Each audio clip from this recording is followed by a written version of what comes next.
Cuando quieras, Pepe. So, bon dia, buenos dias, good morning. Buongiorno, Antonio. It's for me a great pleasure to introduce you to our forum sessions in the Department of Autoimmune Diseases to Antonio Vitale.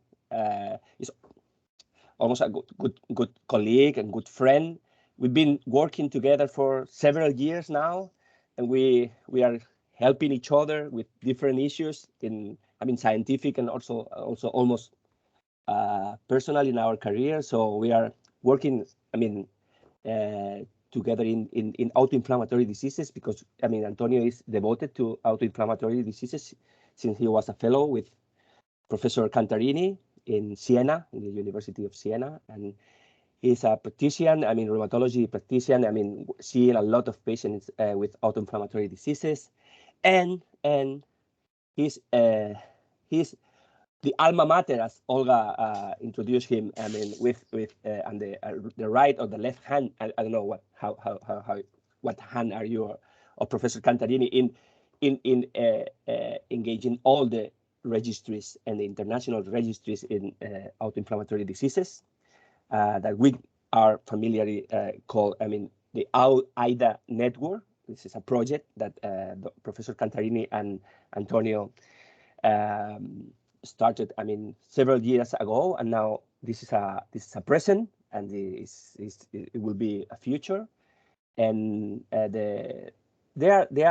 Antonio is helping a lot with all the registries, and he's going to give the talk entitled today "The AIDA Network: The State of the Art of International Registries and Future Objectives." So the present and the future of these registries for these rare diseases that will be helping us a lot with the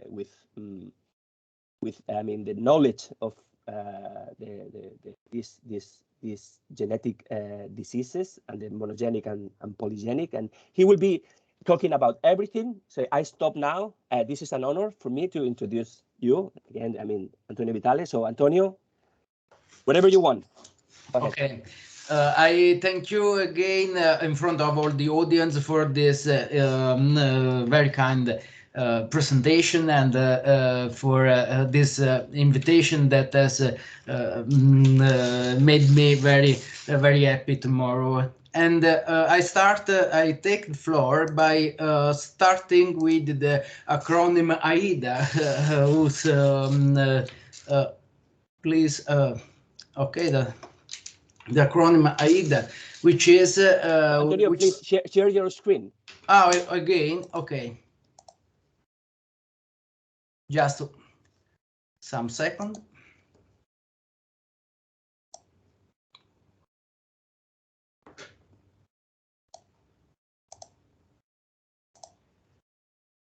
Okay, I think that you can follow me now. Yes, perfect. Okay. The acronym AIDA, which stands for Autoinflammatory Disease Alliance, which is an international network capable of joining forces from many centers experienced with autoinflammatory diseases around the world, as we will deepen in the next minutes. Why a network for autoinflammatory diseases? As Hernández said some moment ago, because of the low epidemiological burden of these rare diseases, which leads to low availability of patients, in particular for randomized clinical trials, was inclusion and exclusion criteria make very difficult and hard to perform these studies. So the number of randomized clinical trials currently available is very poor. So current knowledge is based on case reports, case series, in the best cases on small observational studies, which, as you know, accounts for a low quality of evidence for applying the results in the daily clinical practice. For this reason, the low availability of patients has led to poor evidences for clinical practice and a poor knowledge of this disease. But what does the poor knowledge brings about? It brings about a spare approach to these diseases in routinary clinical management, especially when dealing with a typical presentation which may occur, especially with low penetrance mutation in monogenic autoinflammatory diseases or in adult onset patients, which astonishes physicians also when experienced with autoinflammatory diseases. In addition, we at current we do not know we cannot identify the prognosis in the long term of these patients, and this can induce an over-treatment of patients destined for a better prognosis or destined for a limited inflammatory condition in terms of disease duration and in terms of disease activity. Despite the great efforts performed for genotype-phenotype correlations, at current we cannot be sure about the correlation of the disease severity and the specific genotype of a patient, and we don't know anything about any combination of different low penetrance mutations in the same gene or in genes in different genes correlated to autoinflammation. In the same way, at current, we do not know which patients will have a good long-term outcome, and we don't know which patients should be treated more aggressively as soon as possible. Also, the knowledge about the breastfeeding period or the pregnancy is very low, and we don't know what is changing the natural history of these diseases. For example, Bexa disease is changing in the last 2-3 decades, and perhaps the same is happening for other autoinflammatory diseases thanks to the better way of treating them and the changing of socioeconomical status throughout geographical contexts. This lack of knowledge clearly impact on the clinical management, as you can see, in particular in terms of delay to diagnosis, but also induce a brain teaser about which treatment to start, when to start the treatment, at which pathology to obtain the better results, and especially for multifactorial diseases, which treatment combination to start and when to start this treatment combination. For example, biological agents and CDMARs for multifactorial autoinflammatory diseases.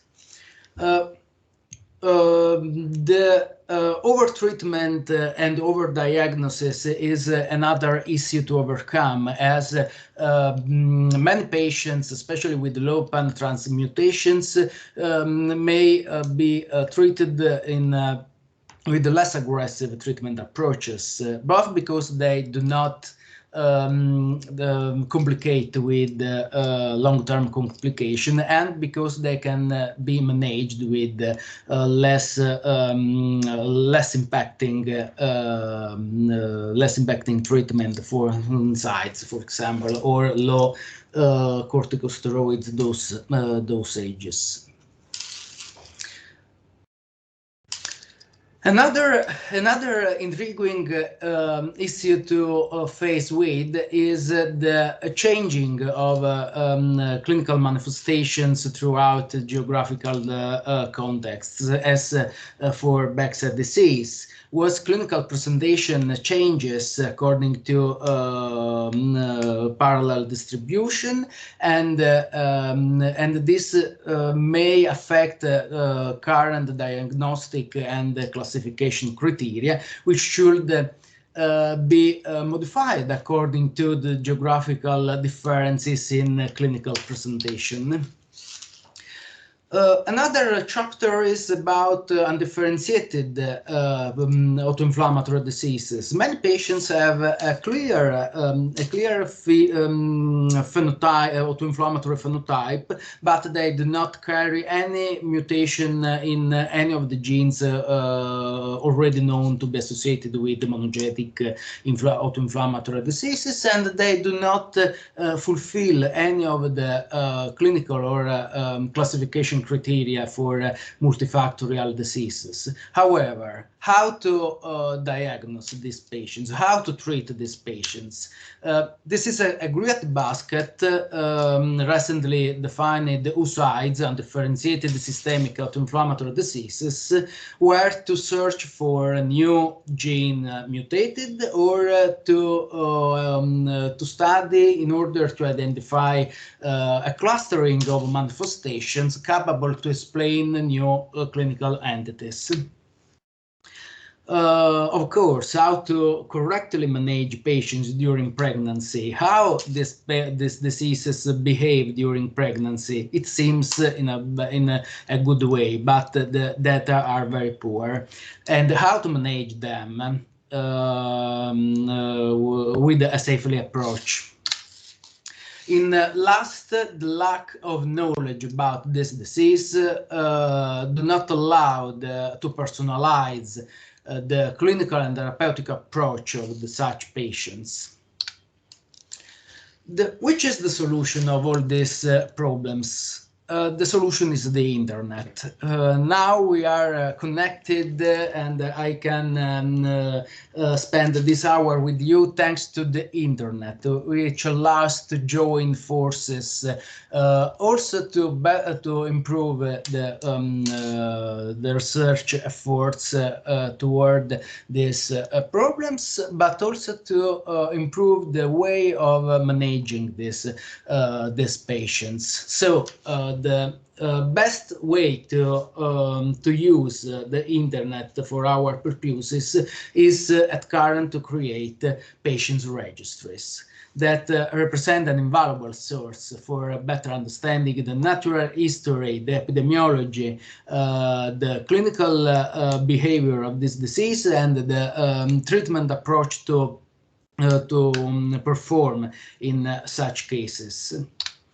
The patients registry are so important that they have been they're supported also by the European Union as soon as 2009 with an action of a field in the for the rare diseases, and the European Union has announced and wants to ensure the quality of these registries to maximize their utility and to make the registries usable again for different purposes. What we can say about them? This is the concept of sustainability, which means that when a physician, when a researcher, as you are spend time for a project, this time has to be used again for different projects. For all these reasons, the quality of registries has been enhanced with many recommendations and guidelines for creating patients registries in the field of rare diseases. And I think that the last proposed by Codra and colleagues are the cornerstone to create new patients registries. And in fact, this is my cornerstone in preparing and thinking about the registries for the AIDA project. So, why patients registries? We have said many things about them, but I want to highlight that a registry allows to enroll a large amount of patients and allows to stretch the follow-up period for a very long time, and in this way we can observe the patients with rare diseases for a long follow-up, which allows to identify rare behavior of the disease and the long-term response to each treatment approach. In addition, the patients' registries allow to draw information from the real life, and in this way we can enroll all patients without exclusion or inclusion criteria related to comorbidities, the age of the disease, any problem related to the clinical case, but we can draw information from the real life and return this information to the routinary clinical practice with no problems if based on large number of patients. In addition, patients' registries may make easy health surveillance and communication between different stakeholders, which allows to improve from a clinical but also socioeconomical perspective the management of rare diseases. Turning back to the AIDA registries, we can say that they are clinical, physician-driven preparation and electronic-based registries, which means that they allow to study the natural history of each autoinflammatory disease. The physician themselves and investigators themselves provide information on this registry. The basis of recruitment is to be considered worldwide, and the enrollment is based on an electronic zero, thanks to the internet, as we said.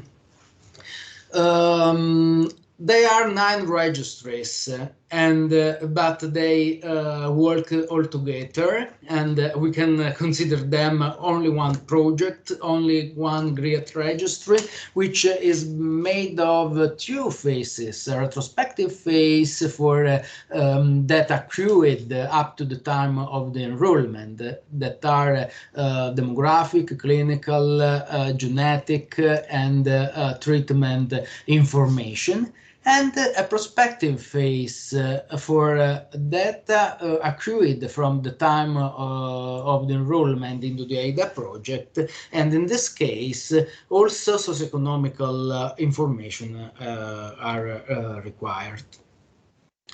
Here we can observe all the nine registries created at current. The first one is for monogenic autoinflammatory diseases.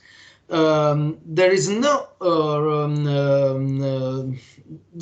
we have not created a registry for each autoinflammatory disease. For example, one for familial Mediterranean fever, another for TRAPS, and so on. At current, there exists only one registry dedicated to all monogenic autoinflammatory diseases, not only the historical hereditary periodic fever, but also the other monogenic diseases. This has been allowed by a branching mechanism of the registry, according to which you may answer to specific questions according to the diagnosis of the patient. So the requests are finalized and not a specific. Later, we have created all the registries you can see in this slide, and the last one is about VEXAS syndrome, which has been discovered in the last month of 2020. This is the worldwide distribution of the AIDA network at this moment. It spreads throughout 4 continents, accounting for 23 countries and 113 clinical sites, as you can see in this map. The spread of the AIDA network involves especially the countries with a major epidemiological burden for these diseases. I think about the Silk Route for Baxter disease and the Mediterranean basin for the familial Mediterranean fever. And involves all the area of expertise that are all the clinical stakeholders involved in the management of these diseases, in particular rheumatologists, but also pediatricians, internal physicians, ophthalmologists, immunologists, and many other stakeholders.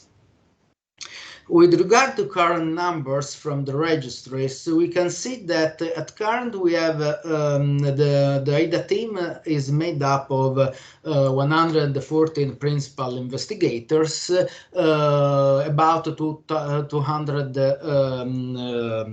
collaborators that are site investigators who effectively enroll include information in the registries, for a total of more than 300 partners.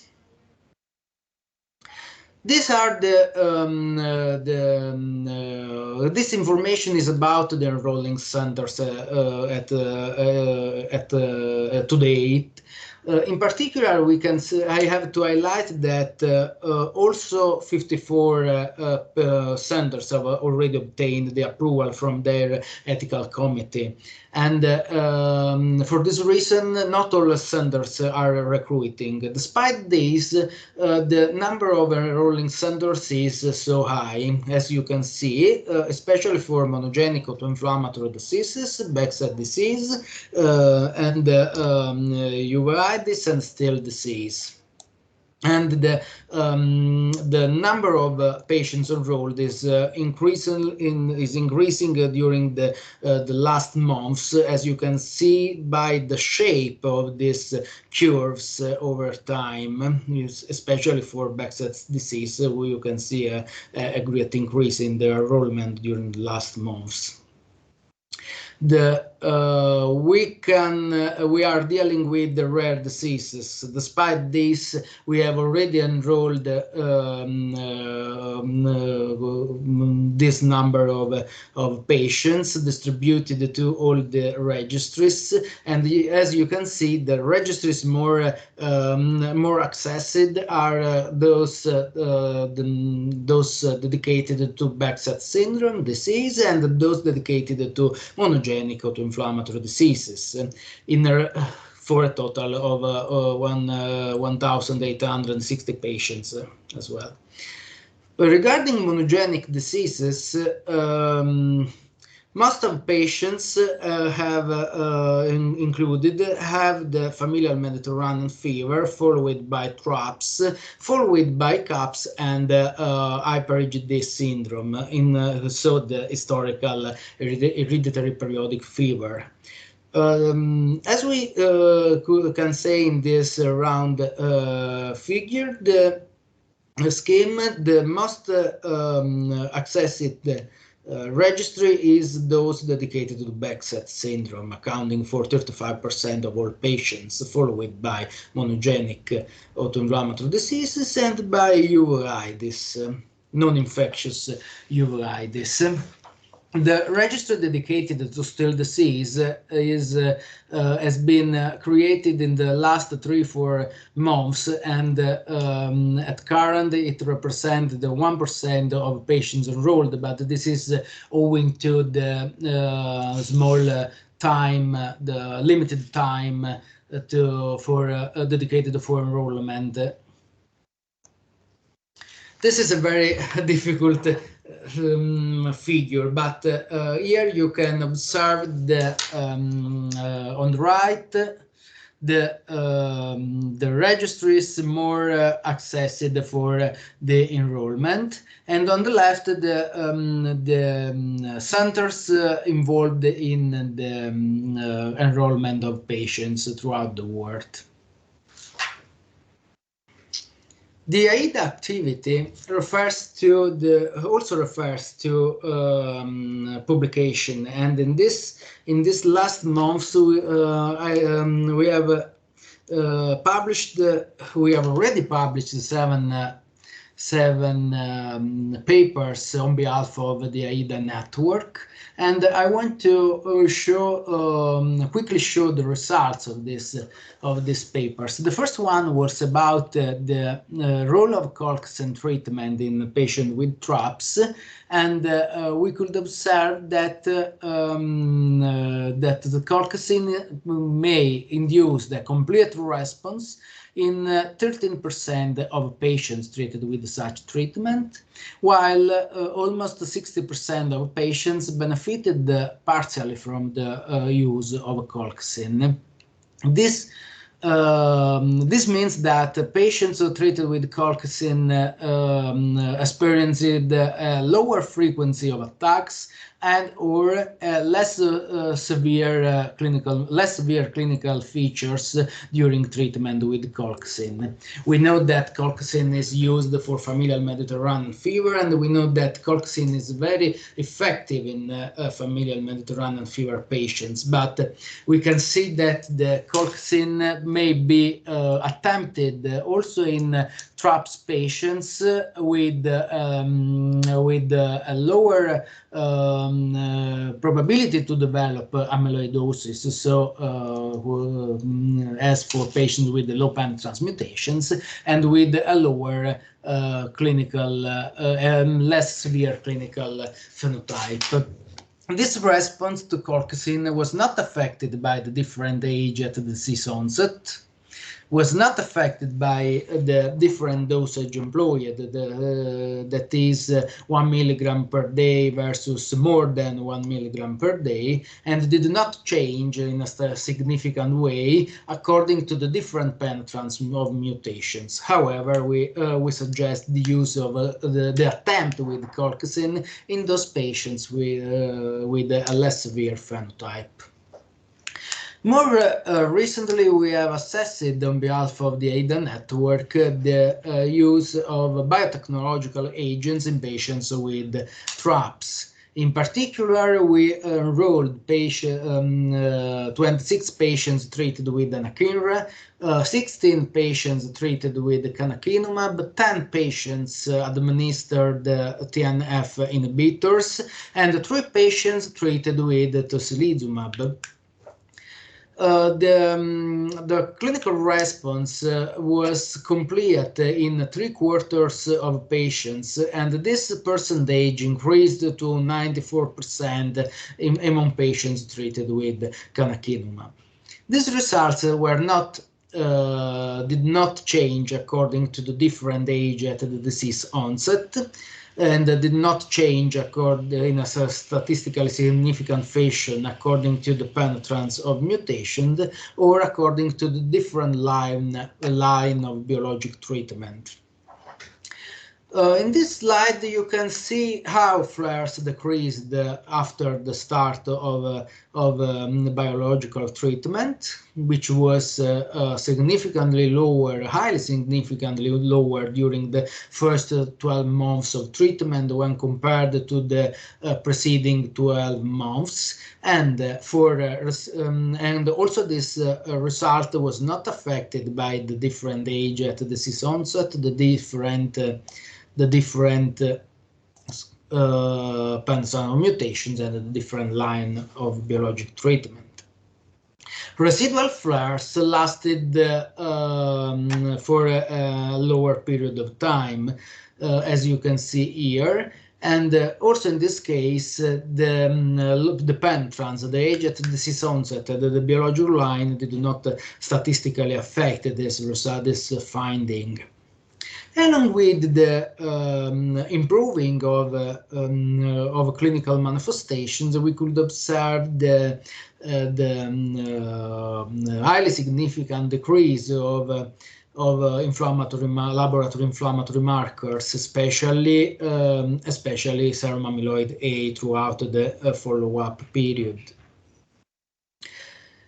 6 patients for a total of 8 treatment cycles started the biologic treatment with the finding of proteinuria. And we could observe the decrease of this proteinuria during the whole follow-up period, with a statistical significant difference throughout the follow-up visits. In the same way, we assessed the corticosteroid-sparing effect in these patients, and we found that there was a significant decrease, a statistically significant decrease in the number of patients requiring daily corticosteroid administration throughout the first year of observation, and in the same way, the mean daily dosage of corticosteroids decreased in a significant way among patients already treated with corticosteroids.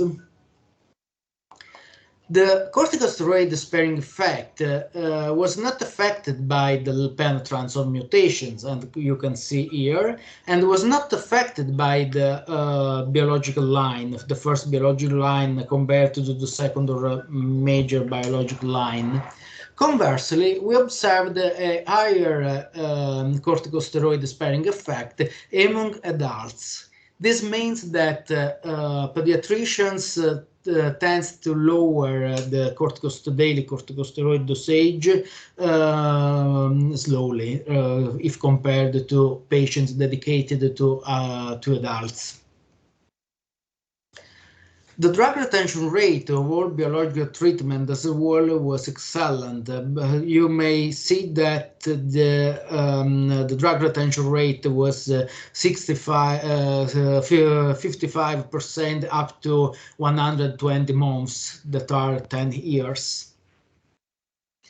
Here, the causes of treatment withdrawal, which is the treatment withdrawal occurred in 22 treatment cycles, and the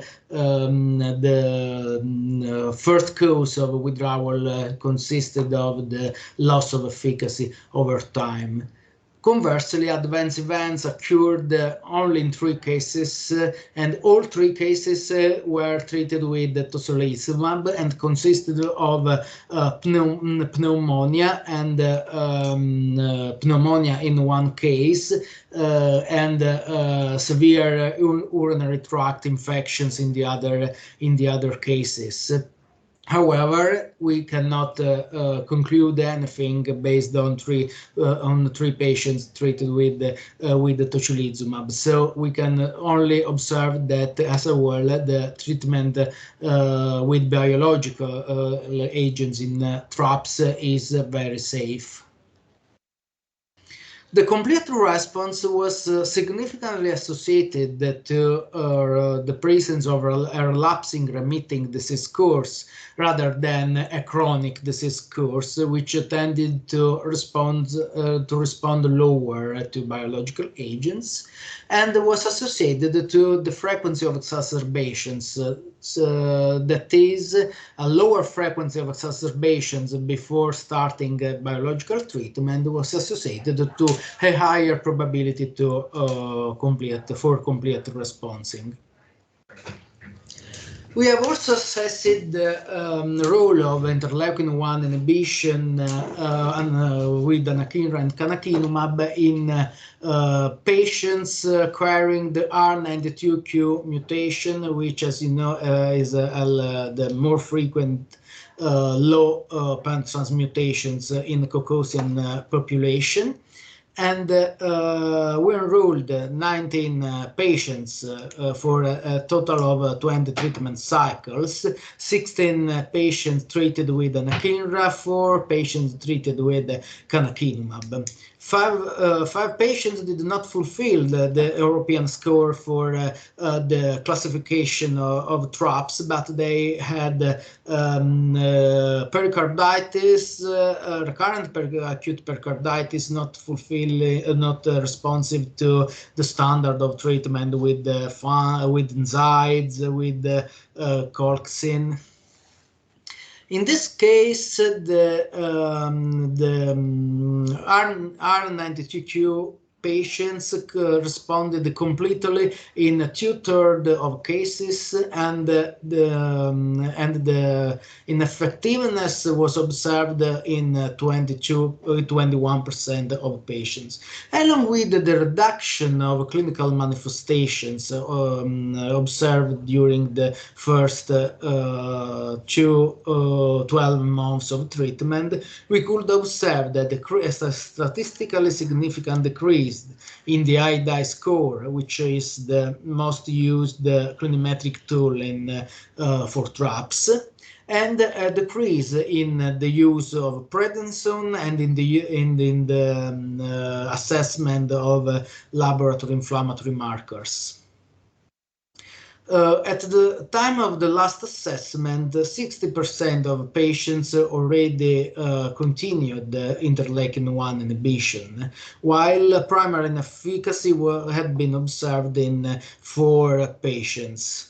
In this regard, we could suggest that the response to interleukin-1 inhibition may represent a diagnostic tool to discriminate low penetrance R92Q mutation capable of inducing some clinical phenotype in respect to those patients with inflammatory manifestations in which the R92Q mutation has been found per chance. Also in this study, we could suggest that the relapsing remitting disease course was significantly associated to complete response rather than the chronic disease course of patients. And in addition, we observed that the complete response was associated to familial segregation of the mutation and to the presence of the typical erythematous skin rash during the inflammatory attacks. In the last 2 weeks, other 2 papers have been presented to the scientific community, which one to advertise the registry dedicated to non-infectious scleritis, the second one dedicated to the registry for patients with non-infectious uveitis. The authorship has been made according to the number of patients enrolled by any single center. However, other 3 papers have been submitted during the last days, one dedicated to Still's disease, one dedicated to Behçet disease, the last dedicated to USAIDs and differentiated autoinflammatory diseases, and 4 other papers are work in progress, and we foresee that we could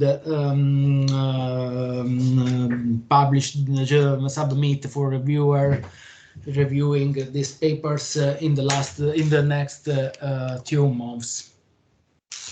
A new entry, as we said, is the registry dedicated to VEXAS syndrome, which has been, which is a new autoinflammatory diseases based on genetic mutation, somatic genetic mutations occurring in the myeloid precursor of bone marrow and capable of inducing a struggle of inflammation and it has captured the curiosity of the international scientific plethora as soon as the first description of this disease in 12 months. Almost 70 papers have already been published for VEXAS disease, and we have created this new registry dedicated to this new clinical entity to better characterize all the aspects of the disease, as you can see from the instruments dedicated to this registry, in order to obtain in a few months or in a few years what we have obtained in 20 years of studies for other autoinflammatory diseases, for example, the TRAPS syndromes and familial Mediterranean fever. This is the project proposal for VEXAS. As I said, this registry has been developed to better know this new clinical entity. And I conclude by saying that the development of the AIDA International Registry for patients with autoinflammatory diseases will facilitate the collection of standardized data, enabling international multi-center collaborative research through data sharing, international consultation, dissemination of knowledge, inclusion of patients and families, and ultimately implementation and optimization of scientific efforts. Despite the short time at disposal for patients' enrollment, the current number of cases recruited is extraordinarily high. These are rare diseases, but rare diseases are rare until you meet them. This gives hope that the registry will be able to achieve all the goals we have in mind for the next years. I thank you warmly for your kind attention tomorrow.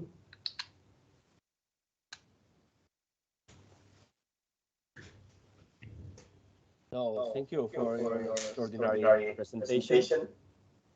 And it's an overview of all the registries and all their, I mean, the present and the future, I mean, consequences. So we are working hard, and I think this was an extraordinary overview for of your and our work together. So, any questions from the audience?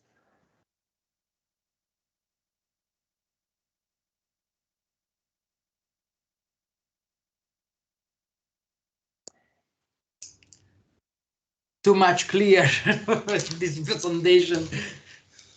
Dr. Cervera, maybe you can add some comments more than questions. Yes, just comment and congratulations.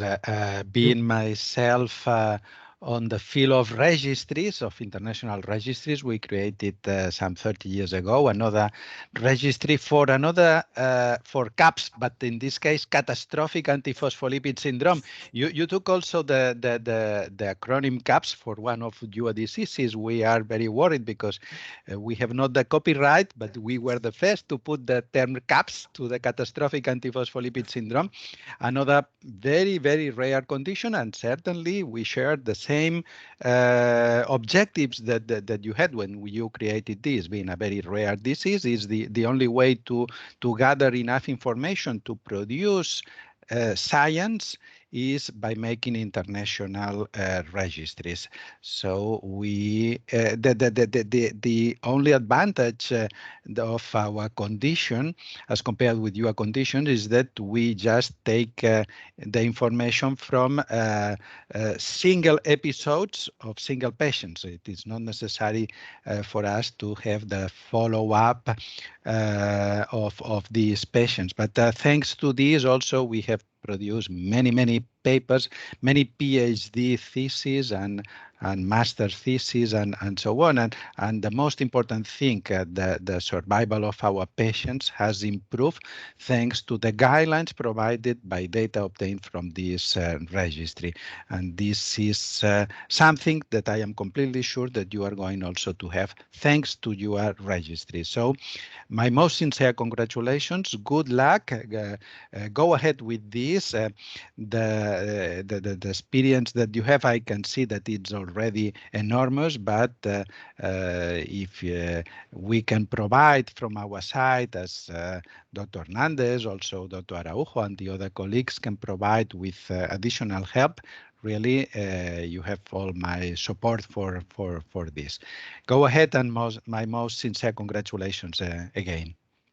Thank you, Professor Cervera. I have followed you during the last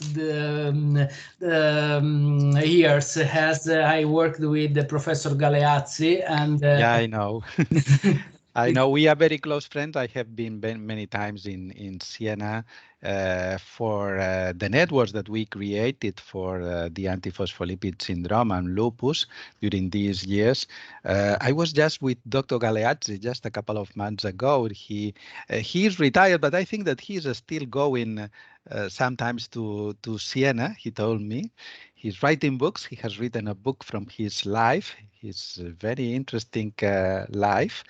I was very happy that he also devoted a sentence, a paragraph to our relationship, to our friendship. So really congratulations that you in Siena are doing very great things. My most sincere congratulations. In addition to the paleo, that it's a marvelous day, a marvelous festival, you have your team that are doing very good job. Congratulations. Thank you, but I think that the congratulations are all for you, who have created a registry when creating a registry was even more difficult without the internet and without the easy way to communicate as now, as we are doing now. Sure. Thank you very much. Thank you. So any other questions to Antonio? I think just a comment, because the registries, as Dr. Cervera said, all the AIDA Network registries have a particularity, is they are longitudinal. I mean, registries. So and Antonio did a huge work creating a huge number of variables for every single episode. So all the episodes, I have to tell you, the registry is very complete.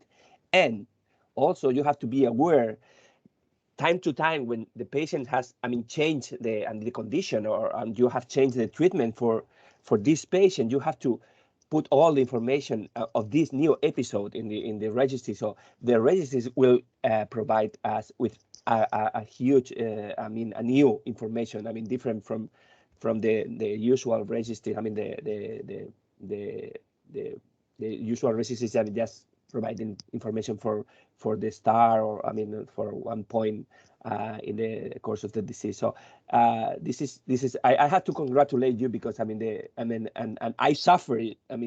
Also your work, because the registry is too complete. So everybody is invited to help us with these registries. I know everybody is very busy, but you are invited to collaborate with us and with Antonio in this endeavor. So thank you, Antonio, again. Dr. Yahweh, as his hand up. Okay. Thank you very much, Antonio, for your conference and introducing us to the registry. I would like, only because we are geneticists and we have the problem that almost 70% of the patients that arrive to our lab to get a genetic diagnosis, we don't find any of the monogenic or the genes that have been already described. And it shocked me a little that the group of undiagnosed patients in the registry, it's only 54. And then for us, it's a big group of patients that we cannot diagnose. And I would like to know what are the criteria that you use to select which patients go to this group, and which are the, I mean, if you ask, for instance, if you are asking for a number of genes that should be checked, or which are the criteria, and after that, if it's possible to get to the registry to see phenotypes in this group that can, be similar to patients that we get for the diagnosis. And thank you very much for your conference. It has been really interesting, and for all the effort that I suppose it's behind the build-up of this kind of registry. Thank you for your question, Professor Yague. The registry for patients with familial Mediterranean fever required that the patients have to be either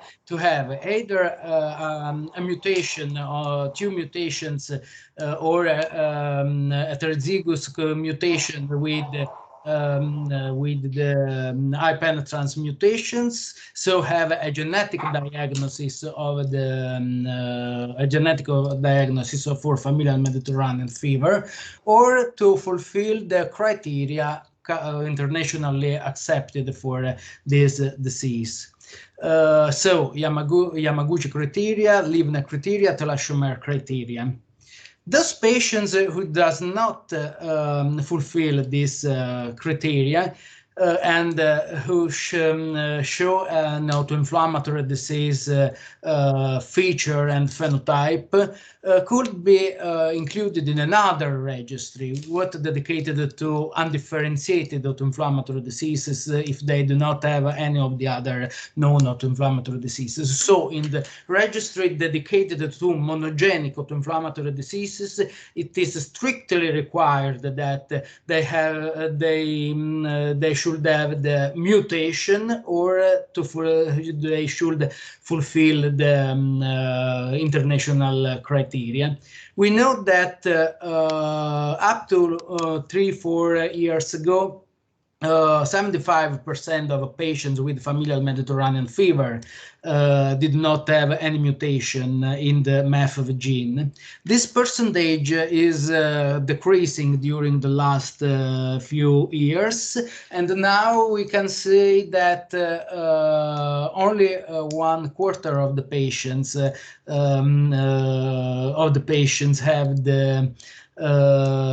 have only the internationally accepted criteria.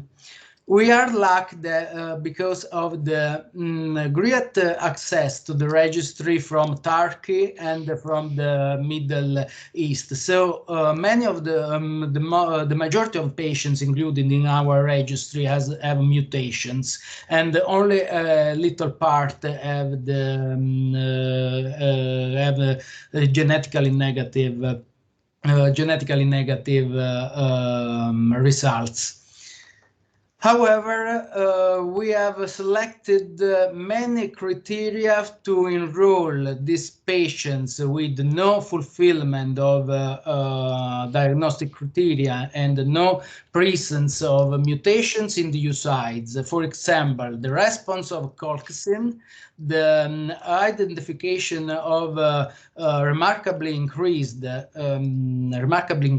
inflammatory markers, the identification of very high interleukin-1 and interleukin-6 levels, and the response to interleukin-1 inhibitors themselves. So I want to underline that patients with no clear diagnosis of familial Mediterranean fever cannot be included in the registry. If the investigator wants, he or she may include these patients in the oocytes in order to perform a cluster analysis in the future and assess or identify new subgroups of patients with autoinflammatory diseases. Okay, thank you very much, Antonio. Thank you. Okay. Okay. So, any other questions? So, thank you very much. Grazie mille. Grazie mille. And Giuseppe Barilaro is on the screen. So maybe Giuseppe can say something to a colleague. I mean, the paisano.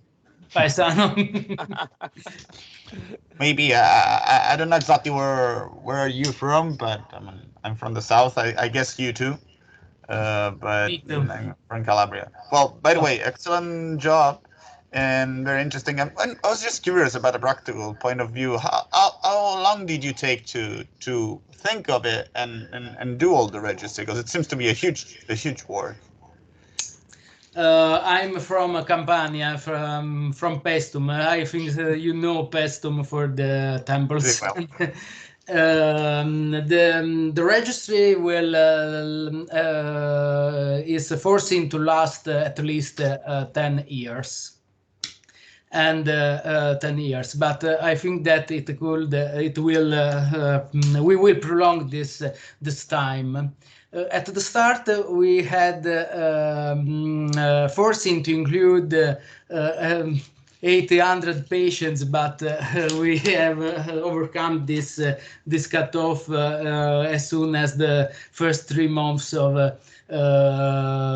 age. It is. Thank you for your question. As I want to underline that the observational study for the future, so the prospective phase, should be made at least once per year, and is very easy to perform. In fact, while the retrospective phase is quite heavy for the complete inclusion of variables, the prospective phase is may be done in 7 minutes. So this project is intended to last for many years, but it will take you very few time for the investigators. Thank you. Nice to meet you, by the way. We hope to meet each other. I mean, in person very soon. I hope to visit Siena soon also. So and maybe the south. I don't know.